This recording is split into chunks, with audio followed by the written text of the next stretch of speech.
Ops. Yo, I am excited about today. I'm excited about this moment. Chance to hang out with y'all this morning. I am going to be rewatching the Atlanta Hawks versus the Detroit Pistons. Got myself all set up here. It took me a little bit, so I'm running a little bit behind, but I'm still on time. I want to welcome all y'all to the channel. If you haven't been here before, welcome. My name is Ross. It's your man, 100 grand. But the rock never stops. We talk about Pistons basketball and the NBA at large. And this is a dope game to review because the Atlanta Hawks are a team that have been on a tear, an absolute tear. They've been running through the league with a lot of success that a lot of people did not foresee, especially because Trey Young's been out. Trey Young's been out. What's good, Rashad, in the chat? This is an interactive chat, so I am going to say what's up and salute to those who do come through and leave comments.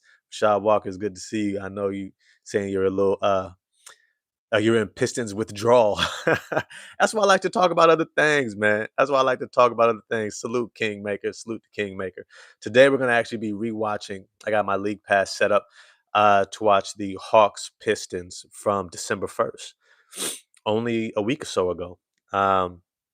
When we faced the Hawks, and we barely won that game by 1 point. I think there's a lot that we can learn from this game. And these are things that I like to dissect. I'm going to be talking about it. You're going to get a chance to kind of hear firsthand my kind of thought process and how I watch these games in the first place, because I really don't watch it like I would say most casual fans. Like, yeah, there's some excitement. I enjoy the game. I love the game, bro. I love the game. Make no mistake about it. I also used to coach. Was coach for about 15 years.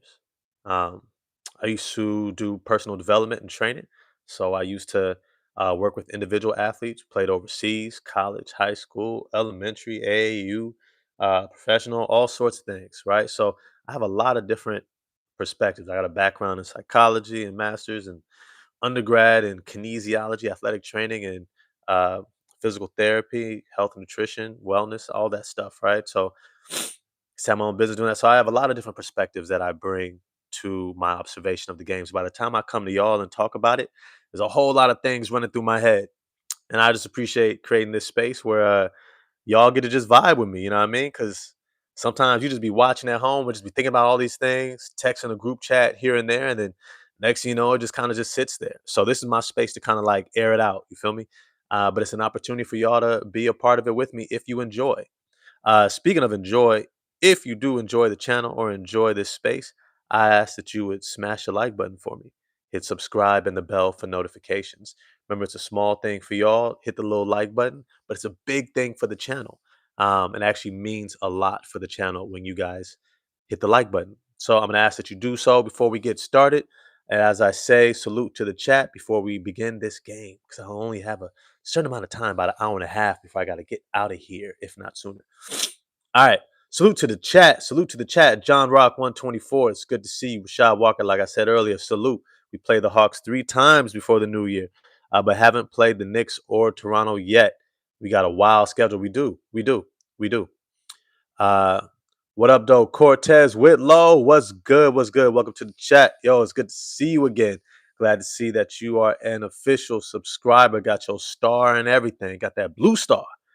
Y'all get that blue star like my boy Cortez Whitlow in the chat. Kingmaker, salute, salute. That boy Jalen Johnson is a problem, and he was a problem for us the last time we faced him. He shot 9 of 17 from the field, 4 of 8 from the three-point line. Really ripped us a new one, 7 of 8 from the free throw line, 13 rebounds, 7 assists, but 4 turnovers. Had 29 points, though. Had 29 points. So what we're talking about today, we are doing a rewatch of the Atlanta Hawks and the Detroit Pistons from December 1st, where we barely came out of that game with a 1-point victory. Barely got a 1-point victory. That was a tough game for us. And the thing is, I've said this before, the Atlanta Hawks probably have the best defensive backcourt in the league. Nickeil Alexander-Walker, Dyson Daniels, yo, that defense is heavy. It's heavy. It's legit. It's legit. They are not just athletic, not just long, not just have great size at 6'7", 6'7", you feel me? but they also have great timing. They have great instincts. Both of them are defensively oriented backcourt players who are versatile as well, right? Both of them have great IQ. They're very disciplined. And the more you dribble, the more you stay in front of them, the more you play into their hands. And so for us, this was a difficult game because, we got our favorite superstar, Cade Cunningham, who loves to do exactly that. He loves to play with his food, to dribble the ball a whole lot, stand right there in front of you, and let you knock the ball away. Cade Cunningham had 6 turnovers in this game. 6 turnovers. Six. Six. So we're going to do a rewatch. We're going to go through this. We are going to go through this game and we are going to talk about it. My favorite team, John Rock says, my favorite team is the Lakers because they are a good team and great skills. That's what's up. That's what's up. You know what I'm saying? I got respect for LeBron, man. I think there's different GOATs of different eras. And I would say that the GOAT of LeBron James's entire era is him. That entire era. Jordan had his time. Isaiah Thomas, Magic, Bird, they had their time. Kareem had his time. Wilt and Russell had their time. And this is still the era of LeBron James. There's no one who dominates like he has throughout this period of time. Don't give me that Nikola Jokic. Nikola Jokic couldn't light a candle to LeBron in his prime at the same age. Not a candle. Not even close. Not even close. What LeBron has done throughout his 22, 25, 75 years of play, damn, none but respect. This man has been here like Methuselah. He just keeps going, going and going. All right. How can you get a star like Cortez? You have to, let me see. There is a subscribe, and then there is a become a whatchamacallit of. Let me see if I can pull it up here. So when you pull up a channel, you can, let me see, I'm gonna try it here. You go like this. So you would subscribe, and then if you scroll all down, leave. It's another button to press. Not remix. This the star. Is that it? No. There's another button you can press to become something else. Somebody let them know. Cortez, let them know how to yes, you have to be a member. Yep. Cortez, let them know how to get that blue star. I got another play out here, big at you. He's got that yellow star. You know what I mean? Get the blue or the yellow star. You know what I'm saying? Get you one of them.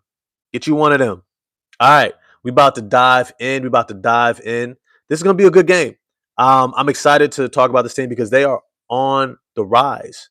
They are on the rise, right? So you got Dyson Daniels, you got Nikhil Alexander Walker, you got Jalen Johnson, Zachary Ricochet, who was last season's #1 pick in the draft.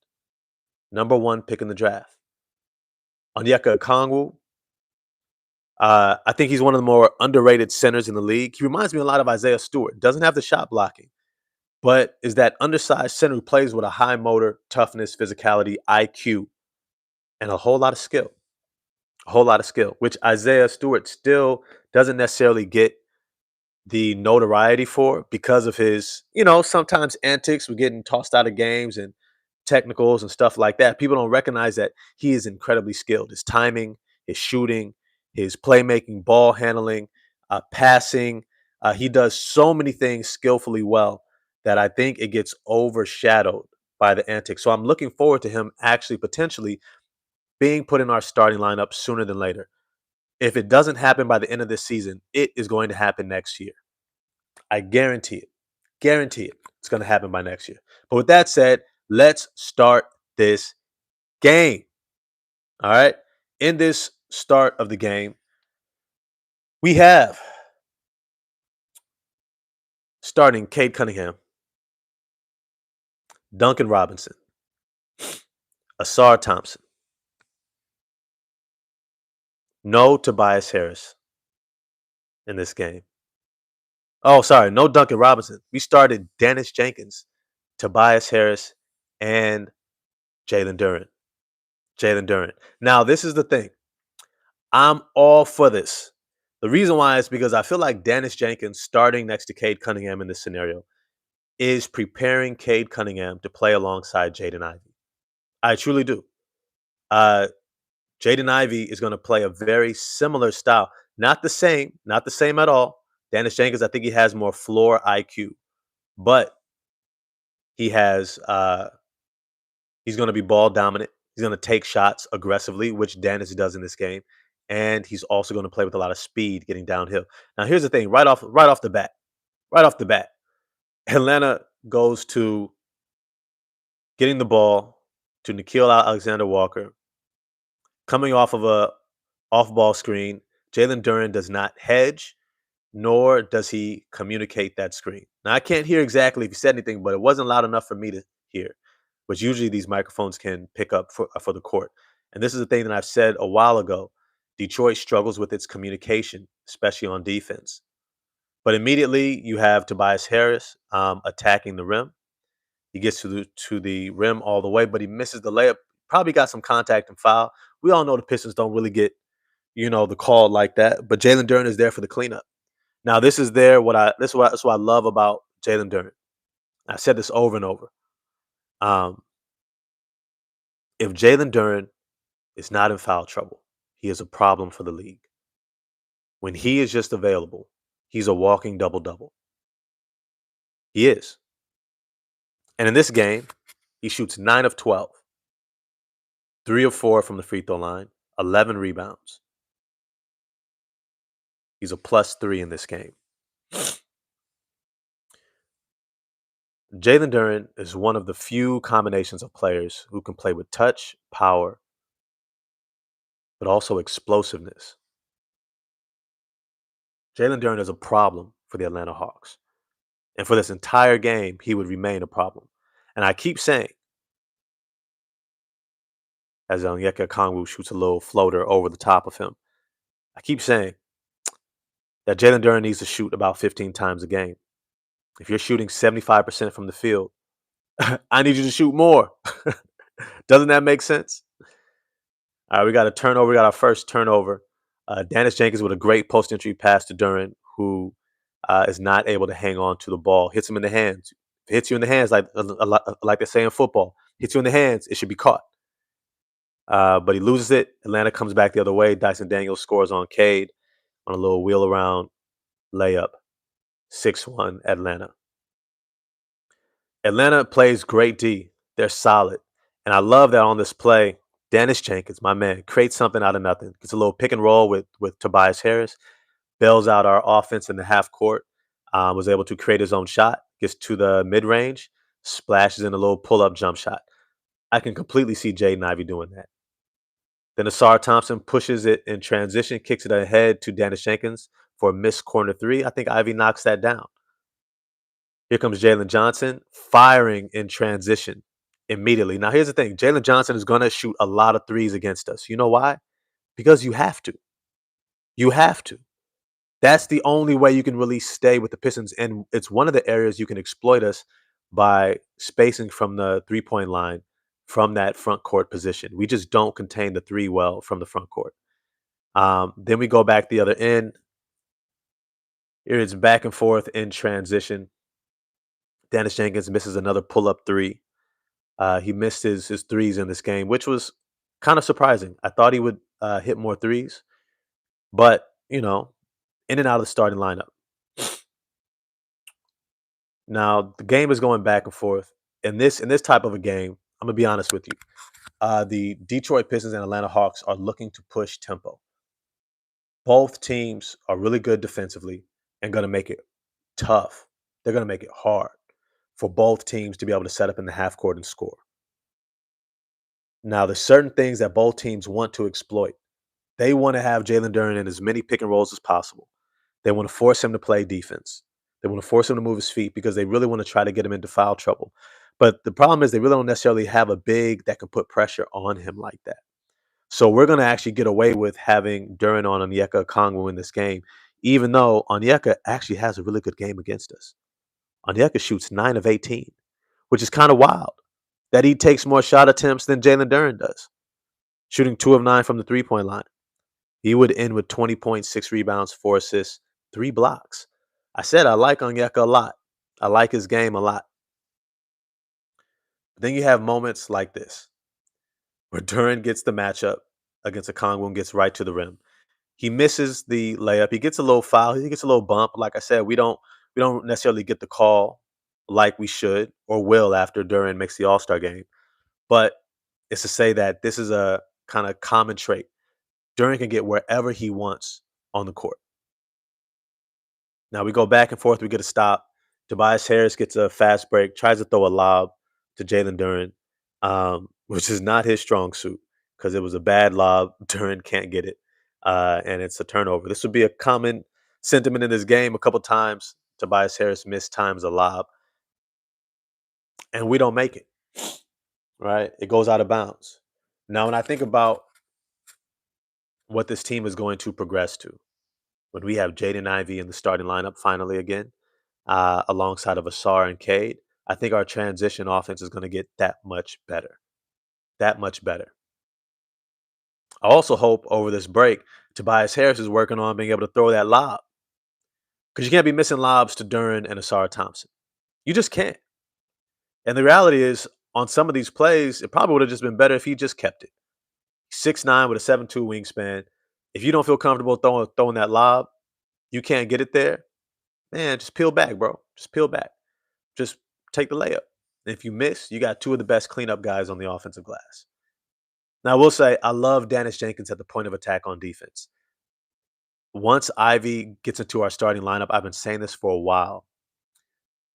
I think Dennis Jenkins becomes our backup point guard. He just runs that second unit so well. He gets to where it needs to go. Um, he makes great plays, even though he just had another turnover here. Uh, but it's to say that I really like him as that second unit lead guard. And ironically, and y'all let me know what you think about this. Y'all let me know what you think about this. That very likely, I think the bench unit, once Ivy gets into the starting lineup, is going to be Dennis Jenkins. It's going to be Javonte Green, Ron Holland, Isaiah Stewart, and potentially Paul Reed. I think that's going to be the eventual. And if I let me caveat that it's going to be Tobias Harris eventually in that bench unit, and Isaiah Stewart starting. So if I really give you what I think it's going to be Dennis, Javante, Ron, Tobias, Paul Reed, and we're going to go defensive. We're going to have enough shooting, playmaking, and we're going to go defensive. Duncan, Karras are going to go to the bench, and I mean deep bench. And we're going to start Cade, Ivy, Asar, Stewart, and Duren. I think that's our eventual 10-man rotation. I just do. Duncan and Karras, you know, they're going to still get playing time from here to there. But I think for the most part, um, I don't think that's who we're necessarily going to be focused on. Y'all let me know what you think in the chat. Let me know what you think in the chat. See, John Rock asked, do I stream every day? Just about around the same time. Hakeem the Dream. Plus, he spreads the floor while playing tough defense. Yep, Dennis Jenkins. And those attributes are really hard to find. Now, something I see here, I love this play. I love this play. It's 12-7 right now at the 650 mark. 650 mark. It's 12-7. Atlanta's leading. They come out of a timeout. They run a pick and roll with Cade and Duren, but they immediately have secondary action, which they have to have out of the pick and roll. We all know that teams are going to pack the paint against Duren, and they immediately Bounce pass to Durant, who swings the ball to Asar Thompson along the baseline, weak side baseline, in that little dunker spot. He drops the ball, but you could tell this was a designed play. More than likely, Asar just got a little anxious. He's got a little anxious, try to catch and quickly dunk and didn't settle down and make sure he caught the ball. But this shows that JB Bickerstaff is making the adjustments. He's well aware of what's happening here. He's well aware of what's happening, and he's making the proper adjustments. The guys just have to make the plays. Now, Asar Thompson, he's going to get called for this little hold here. The reality is, though, I'm going to be honest with you. Asar Thompson was shutting down Jalen Johnson. Most of Jalen Johnson's points come against defenders not named Asar Thompson. Whenever Asar is not on him, he gets going. Now we have a sub right now. Isaiah Stewart, first sub to come in for Tobias Harris. And we have Karis LeVert coming in for Dennis Jenkins. They run a pick and roll. Cade misses the little pull-up three off the little pick and roll. Woo! Jalen Duren crosses up Muhammad Gay. Woo! That move was sweet, boy. That move was sweet, boy. Ooh! Gets a little offensive rebound. Crosses him up on the baseline. Right up over Dyson Daniels. I wish you would, big boy. Get out the way. Ooh, with the saucy. That's clean. That's clean. Hey, your favorite big man ain't doing that unless his name is Duren. Oh, yeah. Yeah. Junior Getter, I don't know why they keep trying to link us with 80s, but you have to understand we have salary cap. We have trade pieces. So they're just coming up with what's available. Not necessarily likely. And, of course, ESPN, their job is to create narrative so that they can create drama, so they can create interest. That's how they operate. Now, great job. Asar Thompson is just so freaking smart on defense, man. So smart. Oh, my goodness. He is just, man, watching him make these plays, his IQ, knowing where his help defender is, sliding off his man who's attacking the rim, has him beat a little bit, but instead of staying there with him, he hands him off to Duren and then takes Duren's man who's trying to pop to the top of the key. And they just switch off of a drive. And Asar is orchestrating the whole thing, communicating to Jalen Duren. He's like, yo, pick him up. I got yours. This is communication that in higher levels of basketball, you encourage your team constantly to have in games. You want them talking nonstop, communicating what you want. Duren with the beautiful move on Jalen Johnson. Misses the layup. You could tell this was a game where Jalen Duren was going to have a big game because of the looks and the opportunities he was getting in this first quarter that are just so easy. So beautiful. It's just like, man, it's going to be a long night for Atlanta. Even if he's missing. Even if you're missing. When you watch games, this is one of the things that I assess off top. What are the quality of shots a team is getting early in the game? You want to see a team able to generate easy looks early in a game. Not just if they're making it or not, but easy looks. Easy looks. Either in transition, off of a missed basket, a steal, block, etc., or through running effective, efficient offense. If a team has to create nonstop, it's a sign that they are not in sync. If they have to do one-on-one play, if they're trying to, go 1v1 from the perimeter constantly, that is a sign that their offense is not working. It's not functioning. They're not playing well. And more than likely, they're not going to have legs by the end of the game, and they're going to lose. Now, we got subs coming in the game. Cade swings the ball back to Isaiah Stewart, who misses the open three. I keep saying I want Isaiah Stewart to take about 3 to 5 threes a game. He's shooting 40%.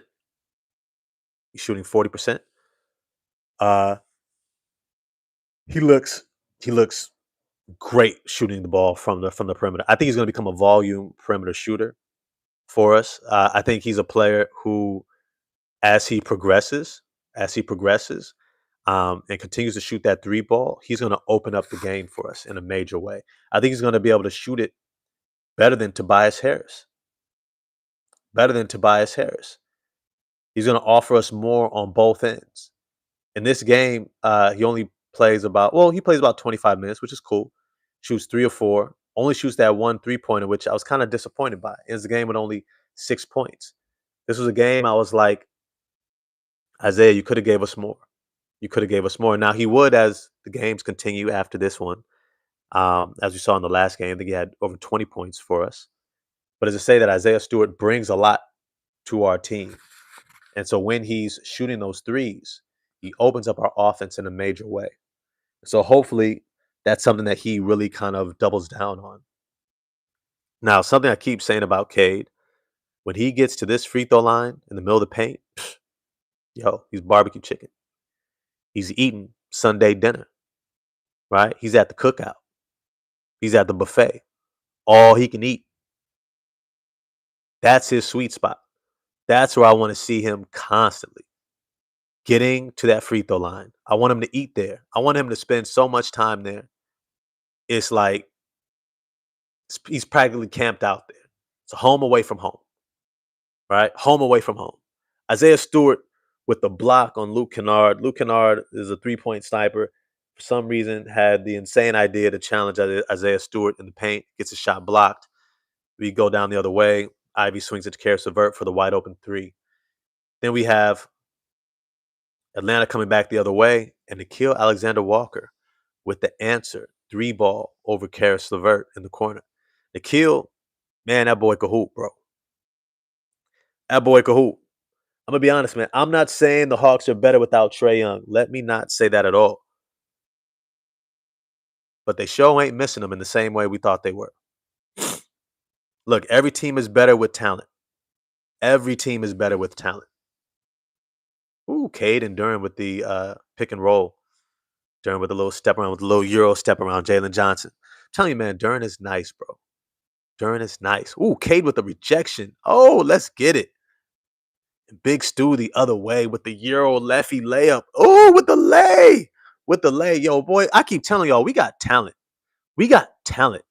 We got talent. Yo, it's a timeout. It's a timeout with 3:30 left in the first quarter. We're doing a rewatch of the Atlanta Hawks and Detroit Pistons right now. So if you're just tuning in, we are doing a rewatch. It says it in the description of the Detroit Pistons versus Atlanta Hawks from December 1st, where we only won by 1 point. There's a lot of things we can learn from this game, right? These are the games that teach you about your team, that teach you about yourself. So these are important that we actually go back, or at least for me, as a critic, as somebody who comes in and I would like to call myself not just a fan, someone who like studies the game and the points that I share with y'all. This is where a lot of it comes from. Rewatching games, studying the game, studying our team, really taking a look at what our guys are doing. Now, let me say this. Uh, I think our team is one of the most talented teams in the NBA, period. Shut it down. But there's a lot that we're still growing from and through. There's a lot. We are still figuring out our rotations. We still don't have our final rotation set, which I said before is going to be Cade, Ivy, Asar, Stewart, Duran. My personal sentiment is the sooner we get to that, the better. But as I've said many times on this channel, there are many pathways to success. And I trust JB Bickerstaff, Trajan Langdon, and that squad, okay, in that front office. They're putting it together. And I think that they know what they're doing. It might take a while, but the sooner we get there, I think the better. But I'm willing to trust if they don't think that we're ready yet. Jaden Ivey, I see his talent. By no means, and I hope this argument is over, the idea that Ivy is a bench player versus a starting level player. He gets wherever he wants on the court. It's not close.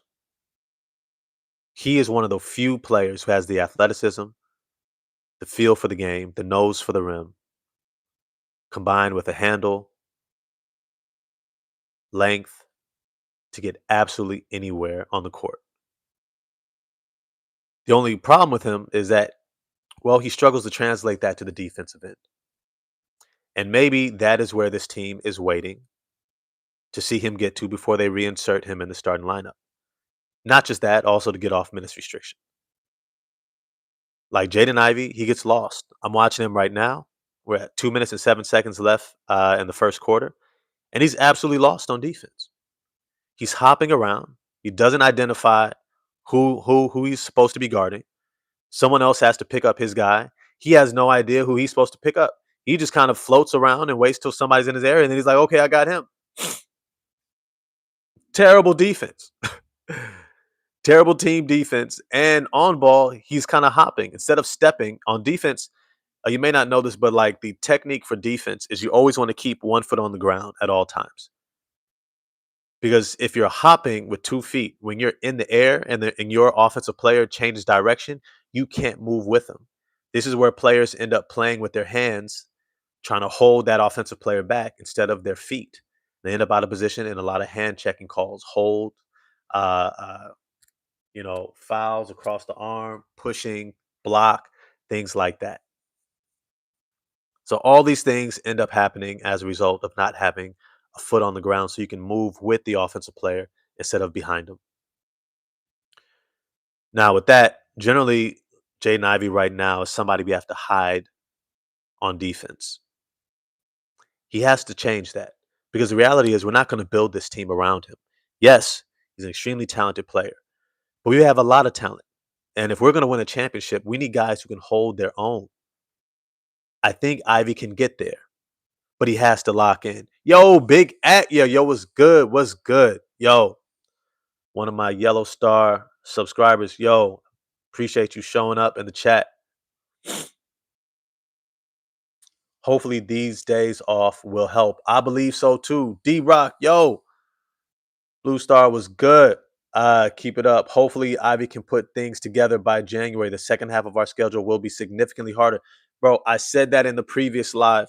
I said we're going to have the Lakers. We're going to have the Knicks. We're going to have the Raptors. We're going to have a lot of these teams that are playing at a high level in the second half of this season. Also, we're going to be out west a whole lot more. So we have got to put it together. We have got to put it together. It's good to see y'all in the chat. Big yeah, salute. D-Rock, salute. All right. So we got about 50 seconds left in this first quarter. I'm going to speed it up a little bit. Um, this is a good game. It is a competitive game. It's a game that we are having to really just fight back and forth. And the reality is we had a lot of missed opportunities. Had about 2 missed layups by Duran, a missed transition layup on Tobias Harris's missed lob for Duran.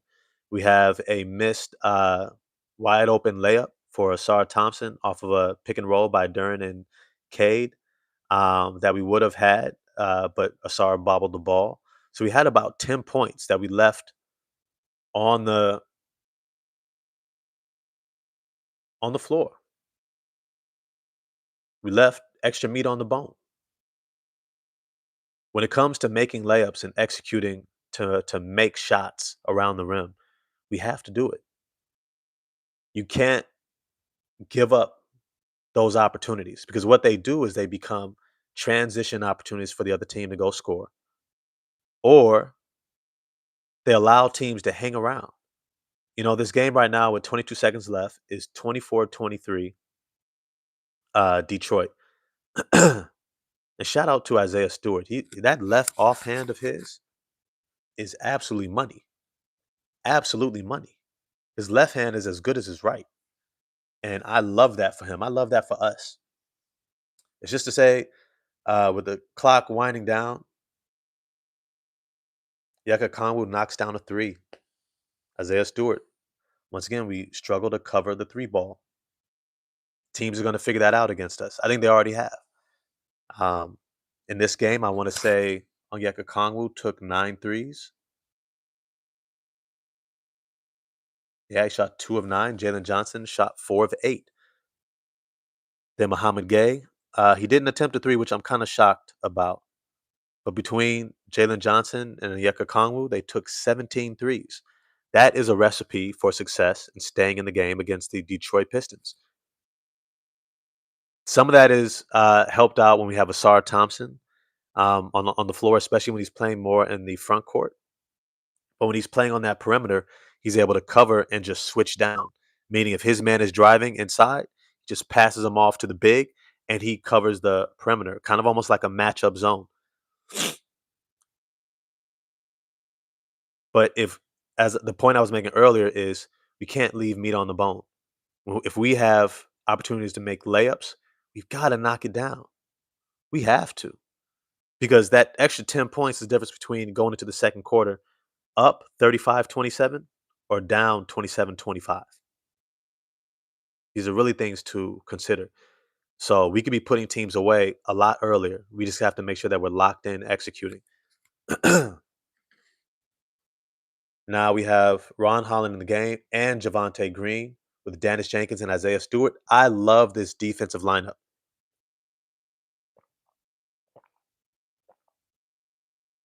I love our defensive lineup. Our defensive lineup is elite.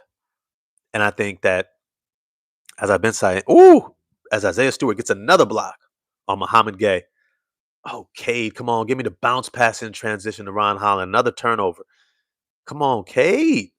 He be killing me with some of these turnovers, man. Some of it is just like, it's just a read. It's a read. You got to see the difference, man. Is it a lob? Is it a bounce pass in transition? If it's a chest pass, you got to see that defender playing the passing lane. Cade, another turnover. Back to back turnovers to begin this second quarter. Really, it's just kind of lazy passes to me. It's just lazy passes. It's just not seeing the field. Not seeing the field. Dennis Jenkins attacking in transition, misses the layup. Um, and then Ron Holland with the follow. Ron Holland, kudos to him. He has figured out how to buy into his role and to star in his role. I said this before, that there are star players and then there are star role players. There are star role players, and those individuals are extremely valuable to teams. Isaiah Stewart will never be a star. He's never going to get to an all-star game. But he can be a superstar role player. He can be a superstar role player. You have a guy like Aaron Gordon. He's never going to be in the all-star game. But he can be a superstar role player. All right. Alex Caruso. These individuals are able to be great in a role. And I think Ron Holland is learning how to be great in a role. We're at 9:45. Score is 29-28. If for those who are just tuning in, we are doing a playback of the Detroit Pistons and Atlanta Hawks from the December 1st game where we barely won by 1 point. Cade Cunningham misses a help defense. Man, Cade in this game, he is not looking locked in. He looks a little tired. I don't know if we played the previous night. We may have played the previous night. All I know is, yeah, Cade is struggling in this first half. A couple of bad turnovers. Uh, his feet nailed to the floor on help defensive rotations. Um, Not his best game. Hand down against Vit Krejci, who's a shooter, who's 6'9" wing shooter. Catches the ball, catch and shoot, just shoots right over Cade. It's hand down, man down. This was a rough first half for Cade. Dennis Jenkins with the assist to Jalen Duren, though. Shout out to Duren. He was kind of carrying us in this first half offensively. Did a lot for us. Came out aggressive, um, and was able to fill it up. As I said, Jalen Duren is not a sidekick anymore. He is one of the Avengers. I'd like to call him Thor or maybe the Hulk. Probably Thor. He's probably Thor. I would say that Isaiah Stewart is the Hulk for us. Um, yeah, Cade is Captain America. I think Asar is probably Iron Man because he's got a lot of gadgets. He has a lot of pieces to his game. And then I think Ivy would probably have to be I'm trying to think. Who would Ivy be as an Avengers reference for this team? Maybe Black Panther? I can see Black Panther. Somebody said Black Panther before. I can see it. I'm here for it. Ron Holland with the steal. Great steal. But then he gives it right back. Comes Muhammad Gay. Ooh, tries to dunk on Duran. Duran says nope. Oh, but he's called for the foul, which is a BS call because Duran's been getting hacked all game. He was getting hacked all game.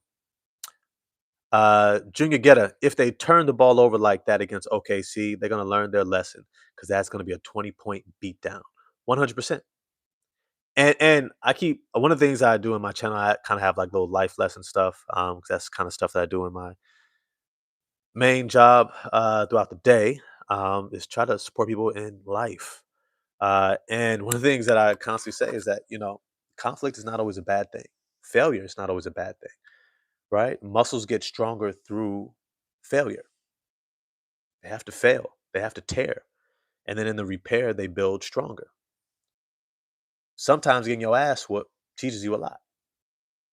And this is a game where it's a dogfight. And we learn a lot about ourselves in this game. Not finishing plays, not being sharp, not communicating and rotating on defense leads to allowing teams, tough teams, physical teams, especially defensively minded teams, allows them to linger in games. When we don't cover that 3-point line, it allows teams to linger in games. We have an elite defense. But when we don't do these things like box out, when we don't do the little things, teams can hang around. You winning a championship one day? Ooh, Ron Holland with the amazing play. Oh, getting the offensive rebound off of a Tobias Harris miss. Gets the offensive rebound and put in over 2 Atlanta Hawks. Ron Holland starring in his role. Um, what I was saying a moment ago, when we don't do the little things, we allow teams to hang around. And the mark of a great team is the ability to put teams away by being great at playing the fundamental game of basketball. Fundamental. You don't have to play great. You don't have to have a great offensive output. You don't have to have Cade Cunningham putting on his Superman cape. All right. You can just execute and beat teams. And through your execution, you play at a level 8, 9, most games. San Antonio Spurs at their best. We're always at a level 8. I used to say they force you to play great to have a chance to beat them. Great teams make you have to play great to beat them because they're going to be really good night in and night out based upon their discipline, their execution, their focus, their effort, their consistency, all the things that they can control. Locked in on the same page, they force you to play great. And they also have great players so that even if you play great, they can still stay with you. 6:50 to go in the second quarter. Um, this is a rewatch of the Atlanta Hawks and Detroit Pistons December 1st game where we only won by 1 point. Right now, we have a mix of the bench unit starters. We have Dennis Jenkins, Javonte Green, Tobias Harris, Ron Holland, and Jalen Duren. Duren offensively carries us in this game. Good handoff. Jalen Duren hands off to Dennis Jenkins, who misses the layup. Dennis Jenkins struggled in this game offensively. And if I'm honest with you, he struggles to find his shot, his rhythm. Not even his rhythm. Just a shot. It wasn't dropping. It looked like quality shots. It looked like good shots. They just weren't dropping for him. And if I'm honest with you, as a coach, I'm not mad at that. I'm not mad at that. What coaches really want to see, and shout out to Dennis Jenkins, shot 16 shots in this game. He was not shy. He was out here like, look, hey, I'm out here. I'm going for broke. And like I said at the beginning, him starting was an example of what it was going to look like when Jaden Ivey's in the starting lineup. Ivey's going to shoot. So Dennis Jenkins, damn it, you shoot. I think he played this starting position almost like a what we used to call a scout team when I was coaching at this community college. We used to have a scout team, and we used to have our bench guys play the roles of teams that we were about to play. And sometimes there'd be a great scorer on another team who would say, "Yo, hey, you're gonna play this guy who's gonna shoot 20 times. So as we practice, you're gonna be the scout team for the other team, and you're gonna shoot 20 times." Dennis Jenkins shot almost 20 times in this game. Shout out to him, right? But it's a mentality that you can do that in the first place. Which, if I'm honest with you, if you could shoot 16 times in a game on a playoff team and we still win, despite you not shooting well, what that does is it kind of makes teams look at you differently. Like, oh, this guy hoops. Maybe the shot didn't drop, but imagine if half of those drop. This becomes a blowout game. And the fact that they were quality shots should make us excited, like, oh, okay, what if? What if those shots drop? Now, Jalen Duren with the turnaround jumper on Muhammad Gay, who I thought plays really well against us. About 6'11, athletic, big, um, out of South Sudan. Really big fan of NBA Africa. Some of the talent that's coming out of NBA Africa is just incredible. Similar to the international talent that's coming in, Giannis, Jokic, Luka, stuff like that. These guys are hoopers, bro. Long, athletic, great positional size, really good assets for a lot of these teams. But Jalen Duren with the turnaround jump shot on him is continues to be a foreshadowing of more things to come. I think we see this jump shot unleashed more and more as time goes on. We got, let me see. Sorry if I can't get to all the comments in the chat. If you send a super chat, I will definitely stop and go back to it. Um, doing my best to. What up, though, Gretzky? Yo, long time subscribers. Good to see you. Shad Walker. Yep, Stu is Hulk with his temper. Yep. Darren is Thor with the physique. Facts. Jaden Ivey, I would have to say he's definitely probably Black Panther. Definitely Black Panther. Jalen Duren, woo, crosses up on Yucca Kongwu with the dime to Karis LeVert. Gets it blocked by Okongwu, double O. But Duren creating from the perimeter. Yo, some of the stuff that Duren does, man. He's a $30 million player. Asara Spider-Man? You know what? Scratch that. I think Ivy might be Spider-Man. I think Ivy could be Spider-Man. I say that to say because he's always kind of like flying in. He's always flying in. Um, I feel like Black Panther is far more calculated. If I have to give Black Panther to somebody, I might give it to Dennis Jenkins, right? Black Panther is not always on the starring role for the Pistons, but he always plays a big part. Always plays a big part. Very decisive, very high IQ, very exact. I think Dennis Jenkins could be our Black Panther, and I would say Jaden Ivey is Spider Man because he kind of has a young guy's game at times. He's a little lost at times. Has a whole lot of energy, flies in, you know, wants to make the big plays and the big moments, has a lot of potential, uh, but still kind of younger. You don't necessarily want him leading the group, but he's an asset. Great talent. Ah, another dump off from Cade to Asar Thompson, and Asar Thompson bobbles the ball, goes right through his hands. Second turnover by Asar Thompson with the ball going through his hands in this first half. Um, he would settle down in the second half. Asar definitely settled down in the previous games, catching those passes. But it's a big difference. This is what we're talking about, leaving meat on the bones. You know, you have to control what you can control. Catching the ball is one of them. Now, this is a moment. Okay, okay, okay. Asar finally catches it, cut on the baseline, catch and dunk, assist from Cade Cunningham, passing over the top of the defense. This is a moment where we have Cade, Asar, Ivy, and Duran on the court together. Of course, Karis LeVert gets beat with the backdoor cut from Dyson Daniels. Oh, sorry, Cade gets beat. No, no, actually, no, no. This is Karis LeVert late on the rotation. So Cade Cunningham sees the rotation, pick and roll, helping out Jaden Ivey on the pick and roll. And then Karis LeVert is late rotating down to cover for Cade. I want to see Isaiah Stewart. I can't wait to see what this lineup looks like when he's there. I can't wait. I can't wait. I want to see more and more minutes with Cade, Ivy, Asar, Stu, and Duran. I just want to see it. I just want to see it. I don't know about y'all. I'm ready for it. Yeah, Cade is for sure Captain America. Doesn't always make the best decisions, but his heart is always in the right place. You know what I mean?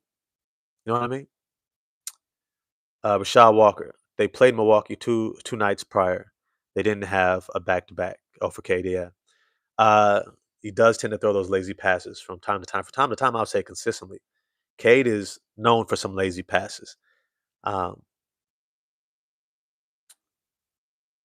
you know, in this game, I'll say this.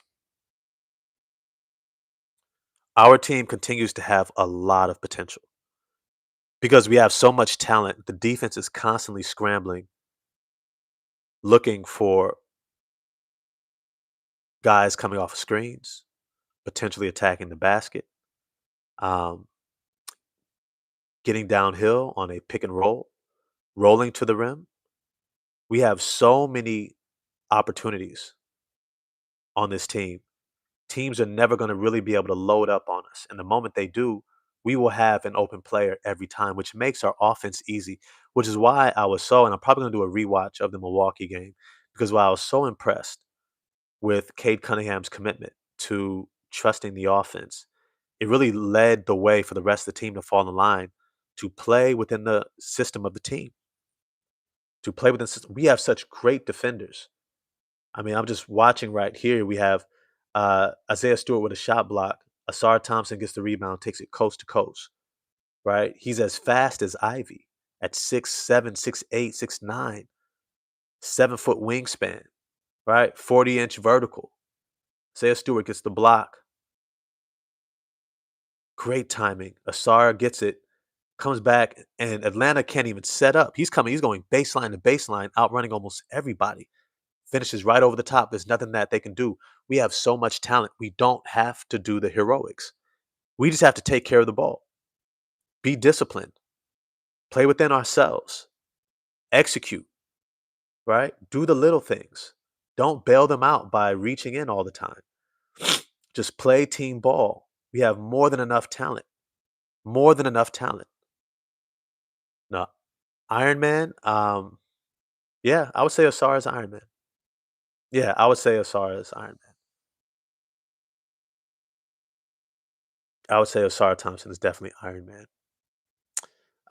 Because he's also a leader. I think he's someone who can settle us down. I think Asar, in a lot of ways, plays a far more floor general type of a game than even Cade does at times. But they can both lead in their own way. Um, Dyson Daniels with a nice little flip shot. So this is something that Atlanta exposes about the Detroit Pistons defense. Another one of our weaknesses, aside from guarding that 3-point line.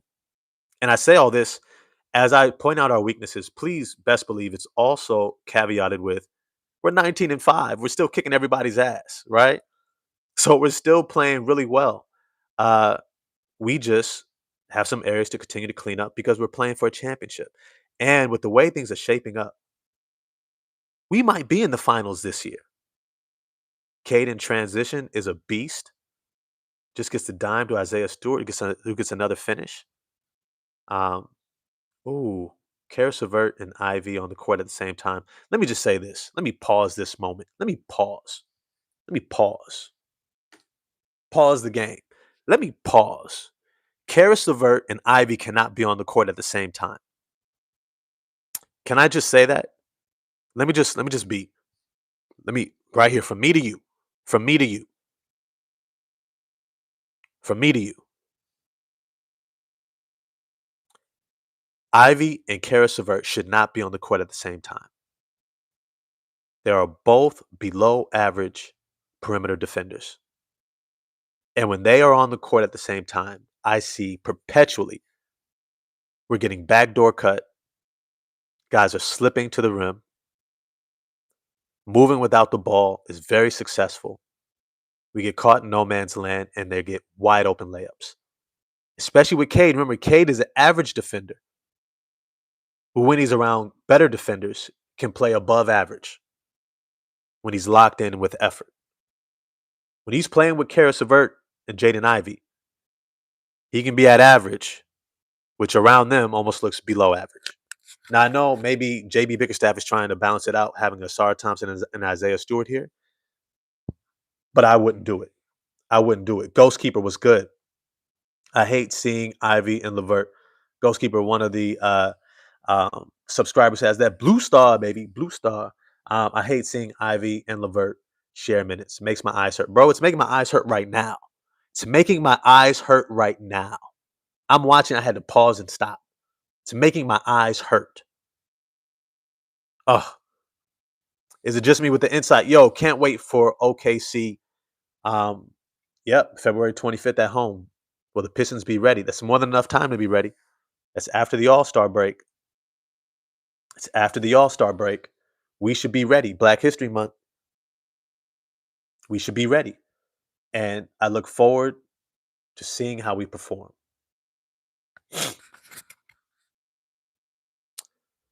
Rashad Walker said JB was on the show with Lou Williams and Chandler Parsons. He said Duran hasn't even unlocked all his offensive abilities yet. We haven't seen the 15-footer consistently. No, we haven't. I've been saying this before. Duran is probably at 40% of what he's going to be offensively. No, just as a player. He's about at 40%. He's about at 40%. When he unlocks it all, think Karl Malone. I mean prime Karl Malone. I'm talking about 25 plus points per game, nailing that 14 to 16-foot jumper. Pick and roll, pick and pop, pick and roll, pick and pop. Face up. He's going to be the guy you can just toss the ball to. Catch, turn, pivot, face up, jab you, shoot over the top. Nothing you can do about it. Turn, face, pump fake, you jump in the air, one dribble, dunk. Hit it on the head with the a Malone take, right? Right. I'm telling you. Yo, Attila the Hun, Detroit, welcome. This is doing a Detroit Pistons, Atlanta Hawks, December 1st rewatch. Rewatch. Let me just say this. One of the things that the Atlanta Hawks expose about us, one thing that they expose is that we struggle to communicate. Sometimes we get stuck with our feet in the ground. We don't always make the rotation. And many times we also forget to see our man in the ball. And so, with a lot of body movement, not just ball movement, but body movement, guys cutting, slipping screens, moving without the ball on the baseline, relocating on the perimeter, we get lost. And you can get a lot of open looks against us. Ron Holland is Wolverine. I'm sorry, that's DC. Yeah, thank you, Rashad. Take that comment back. Ron Holland is, you have to think of another character. Think of another character. This is Marvel. Sometimes Ron looks like an all-star, sometimes average. Is it youth or mental? It's both. It is both. Ron Holland to me is like Bucky. Is Bucky. Which is perfect because Cade Cunningham is Captain America. And Bucky is Captain America's longtime friend, right? Both out of the Dallas area, Texas area, right? They've known each other for a long time. Thing is about Bucky, he's very one dimensional in a lot of ways. Um, you know, he's not necessarily the guy who's leading anything. He's not necessarily dictating anything, strategizing, but he's lethal. He's a major piece, right? And when he's locked in, he's great for us, you know? So Ron Holland to me is Bucky from the Marvel Comics.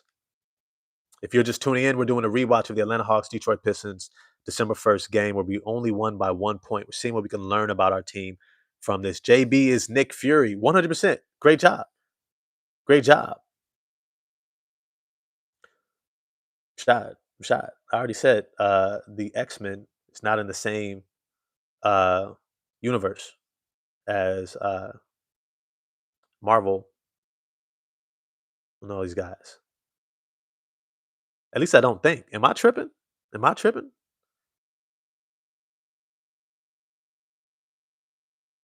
Look, I'll say this. I'll say this. The more we understand who we are as a team, and this is just about life. This is just about life. The more you accept who you are as a team, who you are as a person, the better you become.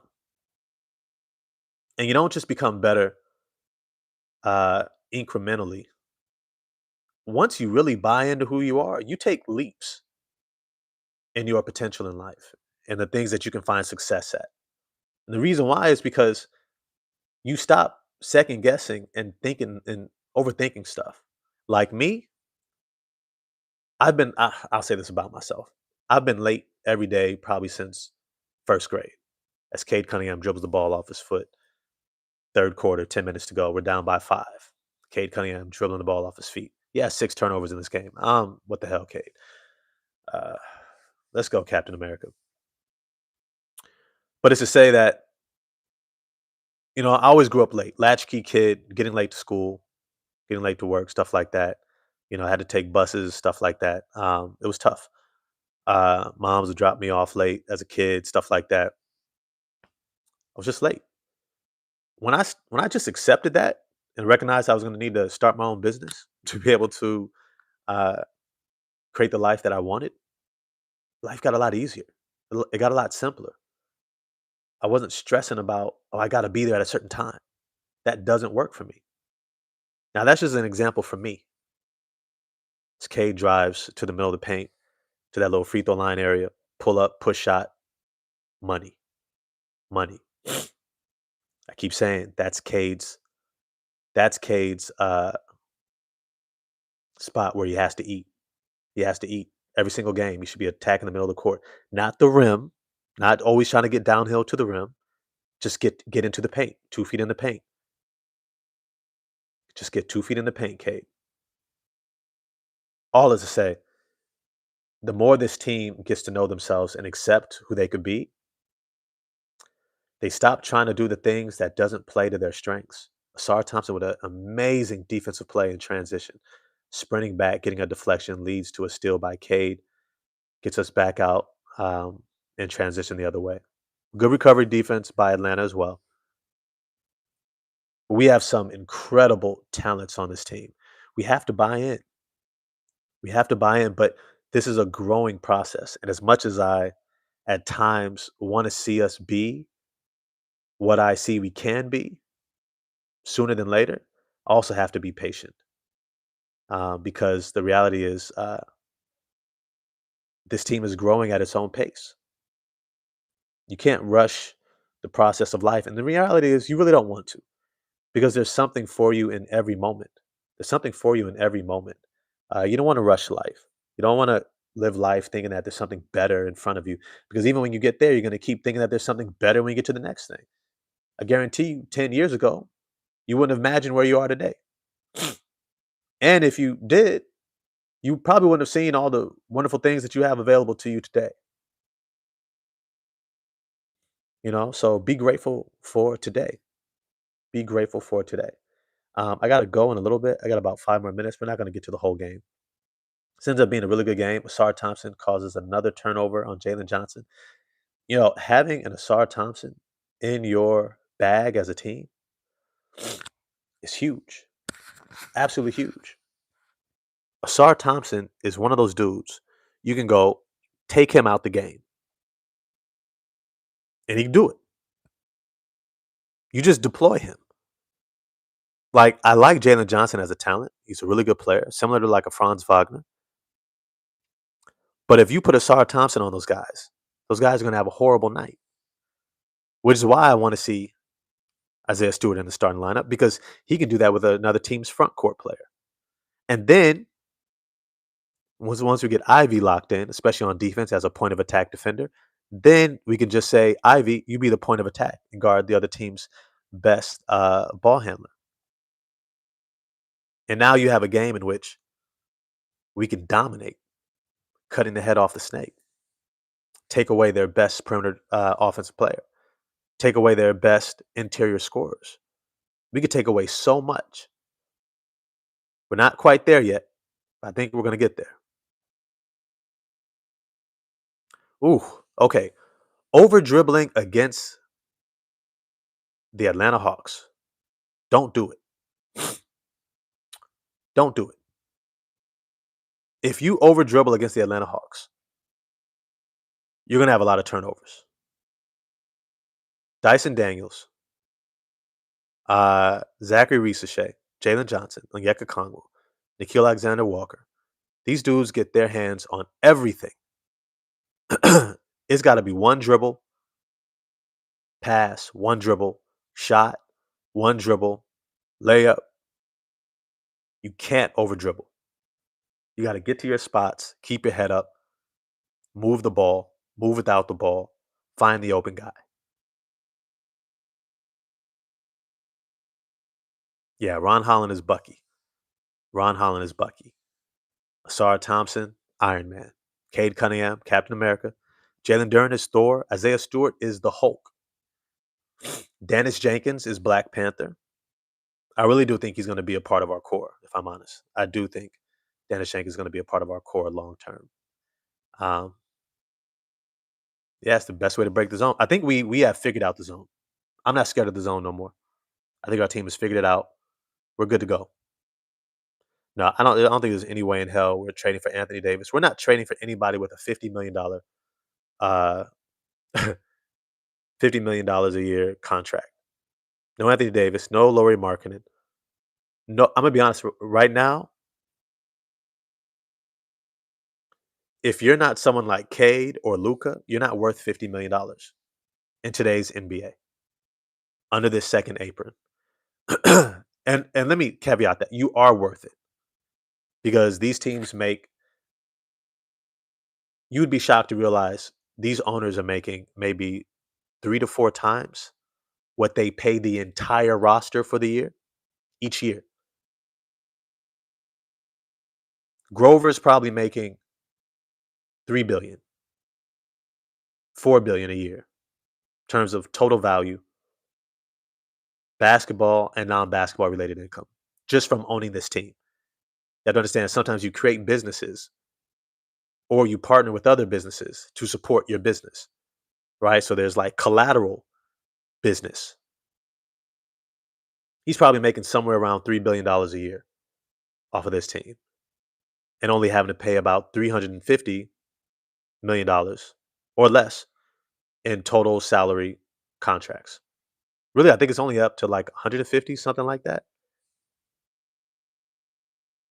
That's the real money that's being thrown around. That's why teams that are losing will sell their team for like 2, 3 billion. You own the stadium, you own the land the stadium is on. You get to borrow against that asset, which means you get to take out loans for other business ventures and investments. You get to do so many things. These guys are balling. So to have a salary cap is crazy. It's crazy. It's crazy. It's crazy. This is a great game. We get pushed. We get pushed. The Atlanta Hawks eat up every little scrap that you leave on the table. That's their type of defense. If you're over dribbling, steals, we're going the other way. No closeout, we knock down the three. You don't box out, we get the offensive rebound. You don't communicate, backdoor cut. That's how they stayed in this game. Every little weakness, every little crack and crevice,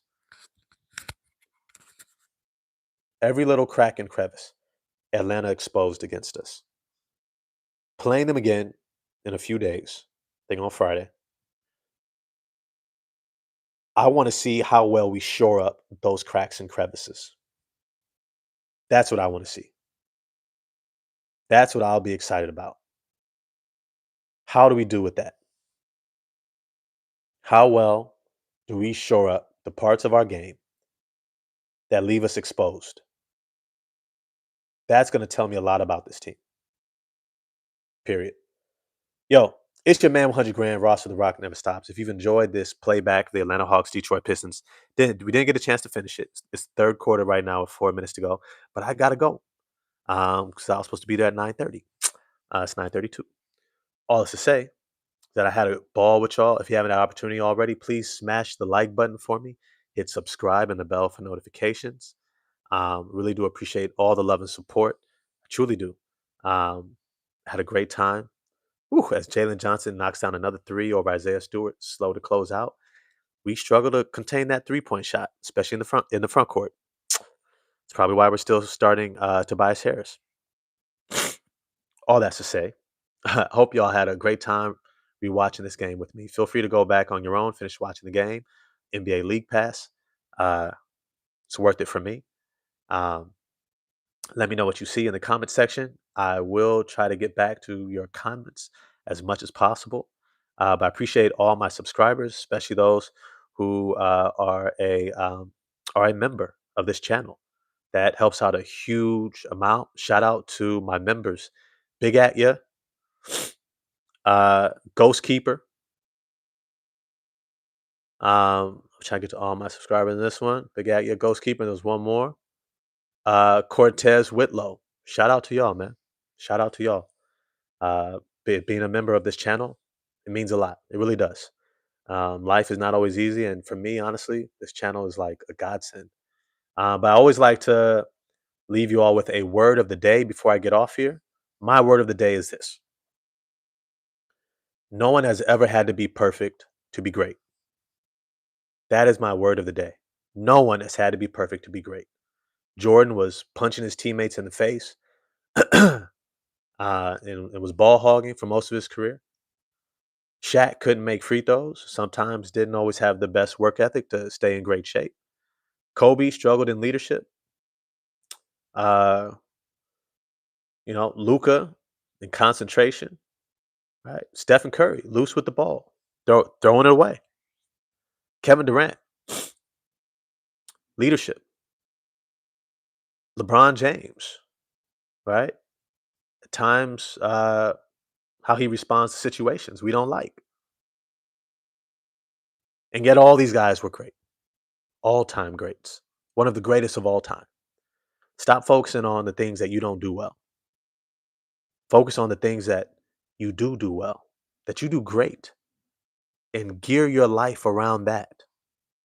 Is to master what you do great and build a life around it. And if you do that, your potential is through the roof. It's limitless, especially if you create your own business around it. But sometimes the things you do great is just for your self-care. It's just for your healing. And that's okay too. But build your life around what you do great. Don't focus on the things that you don't, because life is more than that. Um, and you can still be great in the process. Uh, yeah, I could say a lot more about that, but I'll leave it there. Y'all have an amazing day. Drink some water, get some rest. Remember, love deeply, laugh hard and to the fullest, and live this life like it's your last day, because we never know. Be grateful today. Have an amazing day. Get some sunshine, get some water. I'm going to holler at y'all next time. Peace. Remember, I go live 8 a.m. Pacific, 11 a.m. Eastern. I'll see y'all tomorrow.